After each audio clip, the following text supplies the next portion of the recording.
Bonjour à tous, donc je suis Xavier Ménil, je suis en charge de l'architecture chez The Best Of, et je vous propose qu'effectivement on passe au point numéro 3. Pardon, je m'aperçois qu'il y avait un slide de questions-réponses. Avez-vous des questions-réponses sur le thème numéro 2? Passons donc au thème numéro 3. Donc thème numéro 3, quelles sont les perspectives d'exploitation de la data? Alors, on l'a bien vu lors du point numéro 2, l'utilisation de votre data CRM au profit de votre campagne RTB, c'est déjà une réalité. C'est-à-dire qu'aujourd'hui, vous êtes déjà en capacité de descendre auprès de votre partenaire RTB de la donnée qui sera autrement plus enrichie et qualifiée grâce à votre système CRM, parce que l'utilisateur, l'internaute, lors du passage sur votre site, aura été identifié. Vous pourrez descendre via le tag, pas seulement de l'information site-centrique, mais également, par exemple, le segment client auquel correspond l'internaute. Donc c'est déjà une réalité, et on s'aperçoit que les campagnes qui utilisent ces données CRM, qui sont enrichies des données CRM, ont naturellement des performances qui sont accrues. Il n'y a pas de magie. On vous l'a parlé, on vous en a parlé, la promesse du RTB, c'est le bon utilisateur dans le bon contexte, avec le bon message, et tout ça ne sort pas de nulle part. On se nourrit de la data, et plus on dispose de data qualifiée, plus on dispose d'un volume et d'une qualité de données d'arbitrage au moment du bid, et plus on va pouvoir cibler et sélectionner le message à apporter à l'utilisateur. Pour autant, dans cette descente d'informations, lorsqu'elle est faite exclusivement par le vecteur du tag, vos solutions de tag management déjà en œuvre, ça présente quelques limitations. Typiquement, on est dépendant du passage de l'internaute sur votre site. À savoir, on parlait par exemple de retoucher des clients inactifs. Si le client est inactif, par définition, il ne repasse pas sur vos pages, il ne les consulte pas. Donc le tag ne va pas déclencher la descente d'informations, puis l'affichage d'une bannière en display. Autre limitation, on est naturellement et volontairement limité sur le volume d'informations qu'on va pouvoir descendre par le tag.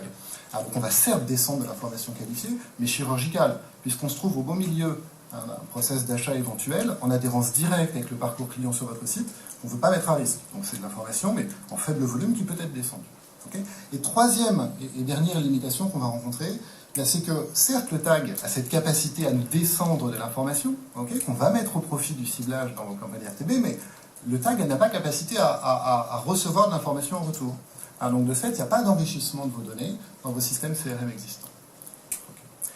Donc, quelles sont les réponses qu'on peut donner à ces limitations? Eh bien, c'est l'échange de données machine-to-machine. L'échange de données machine-to-machine, comment ça fonctionne? Eh bien, c'est relativement simple. Il s'agit d'interconnecter vos données CRM, vos systèmes, avec les solutions de RTB de vos partenaires, sans pour autant réaliser une opération porte ouverte. C'est vous qui allez sélectionner la granularité des informations que vous souhaitez partager, le format dans lequel vous allez vouloir le partager, éventuellement en anonymisant ou en vulgarisant un certain nombre de données. Et une fois que vous aurez sélectionné cette information que vous souhaitez partager, c'est vous qui allez définir les événements qui vont déclencher la descente d'informations vers votre partenaire RTB.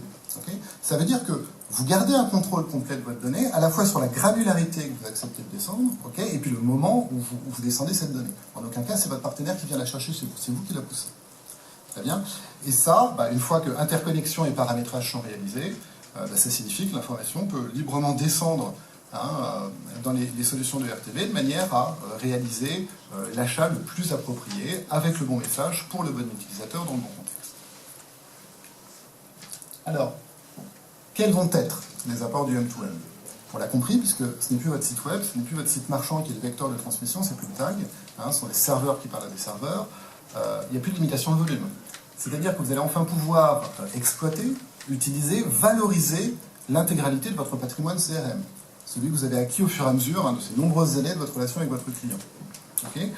Vous allez pouvoir nous descendre, par exemple, la segmentation client complète, mais vous pourrez également, si vous le souhaitez, nous descendre de la donnée brute, de la donnée qui n'aurait pas encore été utilisée jusqu'à présent pour créer des segments. Et on va ensemble créer des segments avec cette donnée brute. Vous pourriez nous descendre, par exemple, l'historique client complet. J'entendais tout à l'heure, et c'est une évidence, retargeter quelqu'un qui a été acheté un produit en magasin n'a pas de sens. On va y venir plus tard. Donc, grosso modo, l'idée, c'est quoi? C'est de bénéficier de tout votre patrimoine CRM, de l'attention globale que vous avez de la relation avec votre utilisateur pour le mettre au profit de votre campagne RTB. Le M2M, le machine-to-machine, le M2M, il va vous permettre également d'être multicanal. D'accord? L'exemple simple. Vous avez un utilisateur okay, qui est venu dans l'un de vos points de vente, dans l'un de vos magasins pour acheter un produit.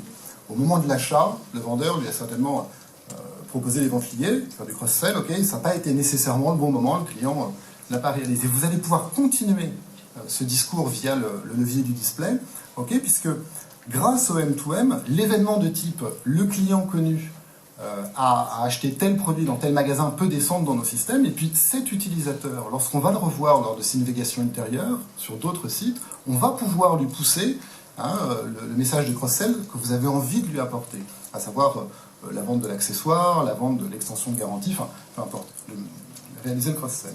Okay, mais c'est pas tout. Okay, vous allez aussi avoir, vous savez, le fameux utilisateur ROPO, le Research Online, Purchase Offline. Okay, il va être venu sur votre site, il va avoir consulté une page produit, il va être resté longtemps sur cette page produit, il sera revenu plusieurs jours de suite sur la page produit. Typiquement, sans le M2M, on a tous les indicateurs au vert pour dire, ok, il faut lancer une campagne de retargeting sur ce monsieur, elle va convertir. Okay, la problématique, c'est que cette personne, potentiellement, elle est allée acheter dans un de vos magasins le fameux produit. Okay, et là, la campagne de retargeting continue. Grâce au M2M, l'événement d'achat offline va descendre dans les systèmes et bien entendu, la campagne de retargeting va s'arrêter pour ce client et pour ce produit, okay, de manière à maximiser, à optimiser, enfin, à utiliser votre budget marketing pour le levier display là où il fait du sens, là où il pourra convertir. Voilà. Le M2M, mais c'est également du temps réel. C'est-à-dire que ça va vous donner des perspectives d'utilisation qui n'étaient pas possibles jusqu'à présent en gommant les frontières entre offline et online, de la relation offline et online et multi-levier que vous avez avec votre utilisateur. Pourquoi? Parce que ça va vous permettre de toucher l'utilisateur au meilleur moment. Vous vous souvenez à nouveau dans les promesses du RTB, il y avait entre autres toucher l'utilisateur avec le bon message, mais dans le bon contexte. Alors le bon contexte, c'est sur un site approprié, au contenu éditorial qui sera en rapport avec le display que vous voulez réaliser. Okay, mais le bon contexte, c'est aussi le moment, la relation dans laquelle vous êtes avec l'utilisateur à un instant T. Je prends un exemple simple. Vous avez un utilisateur qui a acheté un produit, il va arriver en fin de garantie. Ou vous commercialisez des services, il arrive en fin de contrat. L'utilisateur, le client, va être dans une situation de faire un choix. Est-ce que j'achète un nouveau produit? Est-ce que je renouvelle mon contrat ou pas? Vous avez la possibilité avec le M2M de descendre cette information dans le système RTB de manière à aider l'utilisateur dans sa décision, à le toucher au bon moment dans le bon contexte. De la même manière, on parlait tout à l'heure d'un appel qui serait réalisé sur un call center. Okay, si l'intégration a été faite jusqu'au bout, cet événement d'appel sur le call center peut être poussé dans les systèmes RTB de manière à continuer le discours avec le levier du display en RTB. Okay, et vous pouvez décliner ça à l'infini, puisqu'on peut le voir aussi en visite post-magasin, on peut le voir en post-appel service client, vous pouvez le décliner à l'infini. Enfin, le M2M, ça permet quoi?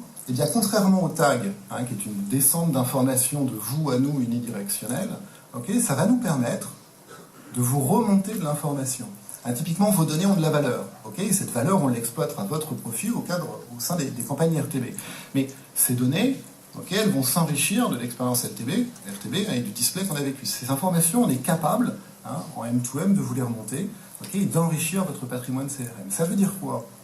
Concrètement, ça veut dire que vous avez une réutilisation possible de cette data, okay, au sein de vos stratégies multileviers. Vous allez pouvoir détecter, par exemple, le niveau d'exposition d'un utilisateur ou d'un groupe d'utilisateurs à un message donné. Vous allez pouvoir, en plus de son simple niveau d'exposition, identifier sa sensibilité.